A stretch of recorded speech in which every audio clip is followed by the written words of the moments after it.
All right, today was very fun.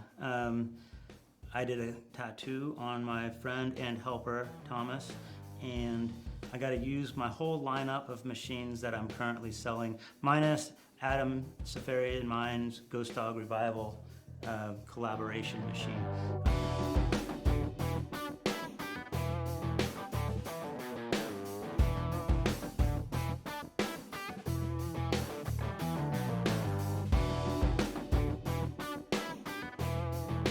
I just want to focus on my rotaries, and having 7 machines set up all at once was kind of a task in itself, but it was really fun even for me to just use everything side by side for almost every single needle grouping. So I used a Sidewinder 7 with a Type 4 liner and a 11 liner. I used the V3r with an 11 liner and never got around to using it with a 3 liner, but it's kind of the same, you adjust the stroke. And then I set up a Mojobox with a 13 mag. I set it up with a cartridge with both an 11 liner and a 3 liner and a 13 mag. And then I set up the Swingliner, obviously with a cartridge, with the 13 mag and the Type 4 liner. Every single one of them can do every job pretty well, but certain ones shined out for how I like the tattoo. And I'd first start with the Sidewinder 7 and the V3r were definitely the kings when it came to lining with the 11 liner. With the V3r was when I wanted to just turn it up and go. I had some lines that were in the wings, were just like big long lines, and a lot of stuff where I could just open up and just dip and rip, and it was a lot of fun. I could just cruise through. This machine really shines at over 6 volts, like 6.5 volts, and maybe I shorten up the stroke just a little bit than normal, like if I was running it at 5.5 volts. But when I do, I can just get cruising with it, and it was fun for that. I don't tattoo a ton. I'm very busy with my machining and like learning to operate all this crazy CNC equipment and everything, and trying to do this, and I like both of them. But that being said, I enjoy the Sidewinder 7 the most for me because I don't always have the opportunity, or my hand's not always warmed up enough just to go dipping and ripping like really fast. I feel that the Sidewinder 7 is gonna shine more in the mid to lower volt range. Although I was able to turn it up, I feel like if I wanna go that fast, I can save a little bit of money and get the V3r and just have that dedicated zippy liner. Where the V7 really shined is doing the fill-in work a lot too, and then going and where I didn't want to go super fast, and maybe if I was I did some certain stuff like on the head of the, little bit more detail, and I don't want to go really quick, and I could just back off the return spring tension on the V7 and just kind of easily put the lines in, and with no trauma. It was a real treat to use for that. And then all the fill-in work I did on the wings at the very end of the tattoo. I also used it for stippling, but I also used the Swingliner for stippling with a Type 4. And obviously I just focused on standard needles with the Sidewinder 7 for this occasion. I prefer it mostly with standard needles, so I wanted to use it for standard needles.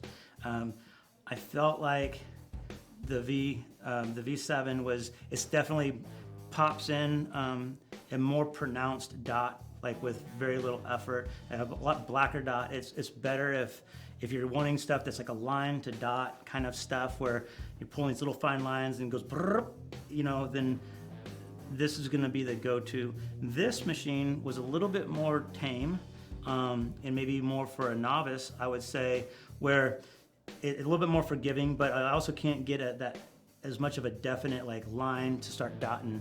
You definitely can, but it was easier to achieve that effect with this machine at lower volts than the Swingliner. I did really enjoy the Swingliner for the ergonomics, especially with this new grip that I've been working on. My first lathe project with this new crazy twin turret, twin spindle, multi-channel lathe that I just got. Very simple part for a very complex machine. But anyways, it was fun to use this machine with this grip.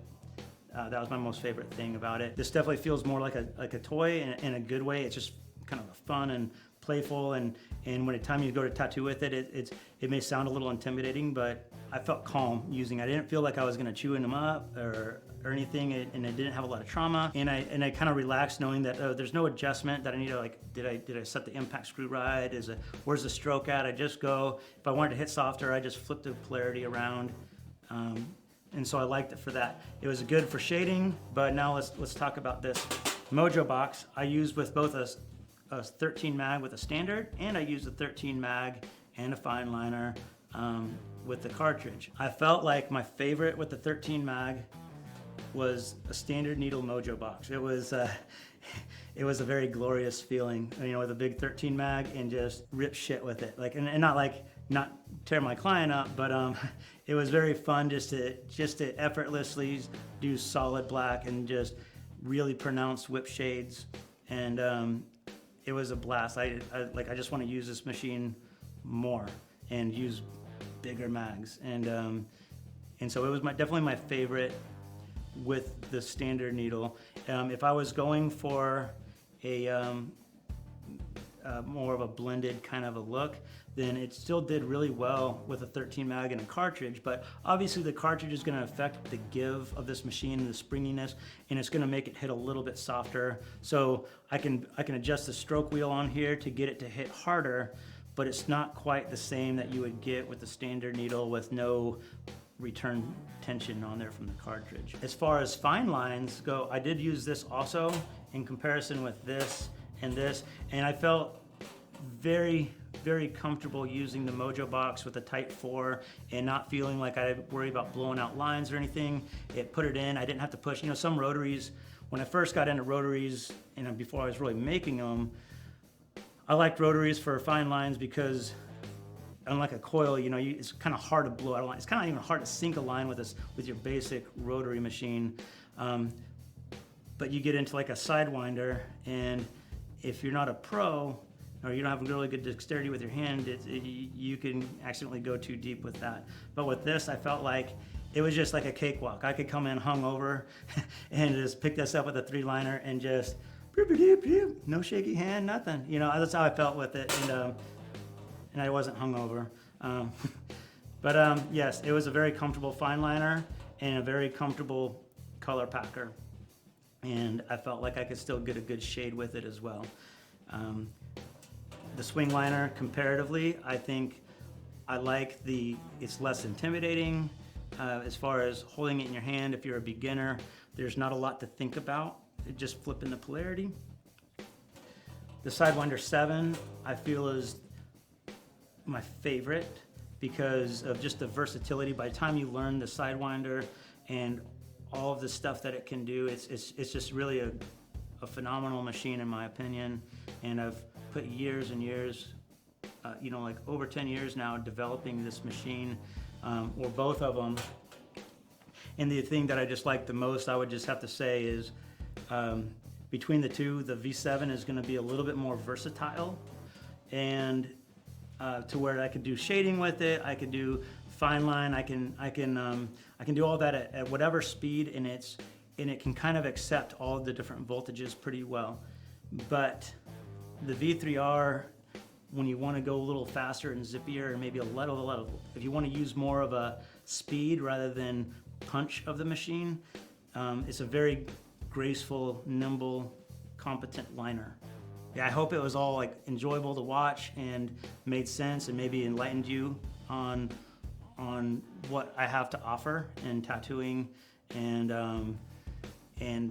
my goal is that using these machines, it's like having a really nice car to drive to work. You're all of a sudden driving to work. It's not about the destination, it's about the drive.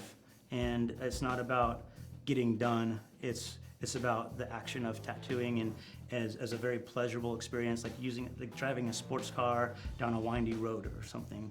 And that's kind of how I see them. They're fun. It's a fun drive, and I hope you find it the same.